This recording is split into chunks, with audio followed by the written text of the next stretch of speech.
A new investigation that was commissioned by the Boy Scouts of America has found that widespread sexual abuse happened to be far worse than previously expected. Now, about 7 years ago, the Los Angeles Times looked into this issue, and they had found that the Boy Scouts of America did in fact have a problem with young boys being sexually abused by those who were the adults in the organization. And unfortunately, in many cases, the adults did not report the sexual abuses to the authorities.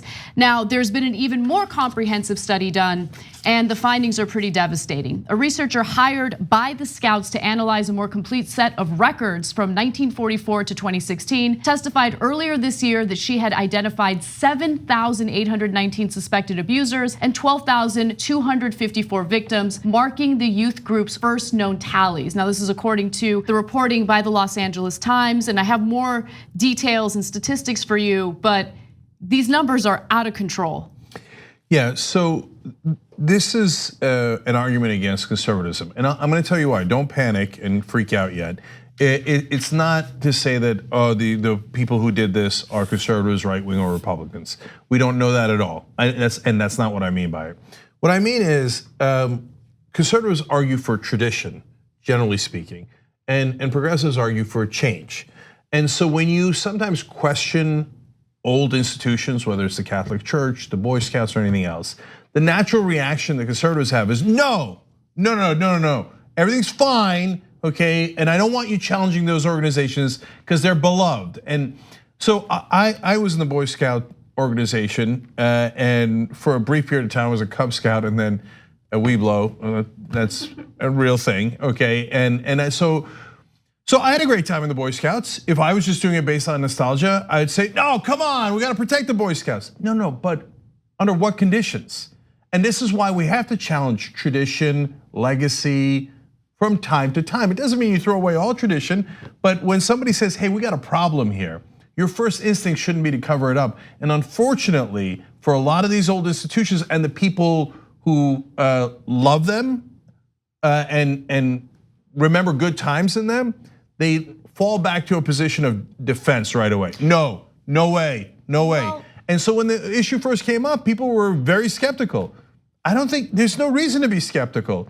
So I'm going to relate it to something that I saw in a documentary about Larry Nassar in a second. Sure, but what did you want to say? Before you do, I want to counter what you're saying because I don't really think this has to do with, the conservative view of valuing tradition and not wanting to change an organization. I mean, this is the type of behavior that we've seen on university campuses where sexual assault victims will come forward and then the administrators at the universities will brush it under the rug because they don't want the institution to look bad. And I think that's certainly the case when it comes to the Boy Scouts. I mean, it was so widespread, and rather than deal with a little bit of negative PR, they decided to deal with it internally, which isn't good enough. Obviously, you need to go to the authorities to ensure that there's a full investigation, and if this type of sexual misconduct is taking place, the people or the perpetrator should be held to account. They should go through the justice system. No, I just want to say real quick, because you addressed that to me, Anna.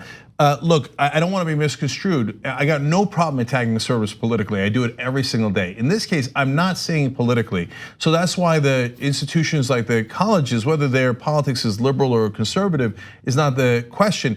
It's the conservative tradition. So the board will think about the alumni, and the alumni will say, no, protect the institution, protect our traditions. The mindset of just trying to keep these institutions alive. Yeah. Right, and I think that exactly is a big part of where I do think it is sort of a divide with conservative and liberal thinking and progressive thinking, is that it's about being organization focused and institution focused over people focused. You create an organization that is supposed to create the life experience and formative years of young boys, and clearly what they were not concerned with was how do we set it up so it's the best and safest experience for young boys. It's like, let's get as many boys in here as we can, and let's get, we have too many, let's get more people in here. Hire this guy, hire that guy, and don't have any thought put towards a vetting process. Right. They only recently implemented criminal background checks. I know, which is crazy, and they were far more concerned with banning transgender members of the Boy Scouts than dealing with a very serious issue, which they knew was going on for decades.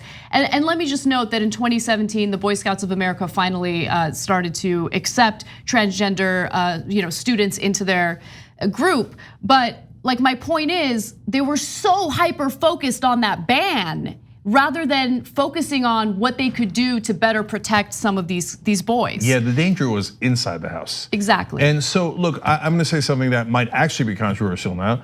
I think it's fairly obvious that you were gonna find pedophiles in the Boy Scouts. Look, just think about it for a second. It's also obvious that you would find it in the Catholic Church, but also you would find it in almost every religious institution where authority figures have tremendous power over young people. And the whole point of the institution is listen to authority figures and don't question them. So look, is there a higher percentage of guys who have foot fetishes that are shoe salesmen? Yes, okay. I would be shocked if that weren't the case. And so does that mean every shoe salesman has a foot fetish? No.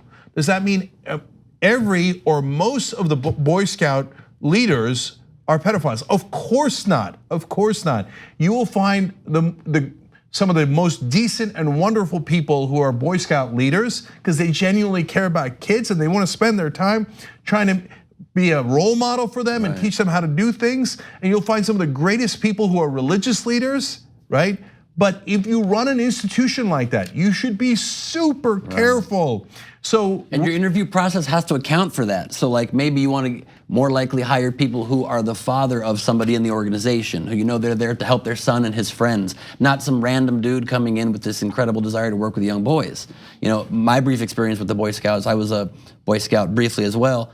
Luckily, my mom was the troop leader. They allowed, for some reason, my mom and her friend to be the troop leader, so that was a very chill and also didn't learn a lot of great camping skills. By the way, it's not about genders. My dad was a troop leader for a brief period of time. We didn't learn a damn thing. Yeah. He's like, I don't know how to do that. How you make knot? I don't know. Does anybody? Do any of you know? So even for that, vetting should have been better for who they're allowing. You should be able to know the person does not have a criminal background and they know how to tie a knot. Pretty elementary to be in a Boy Scout. 2 easy ways to follow the Young Turks. One is hit the subscribe button down below. Then you're a TYT subscriber. And second is ring the bell. And when you do that on YouTube, you're notified of our videos.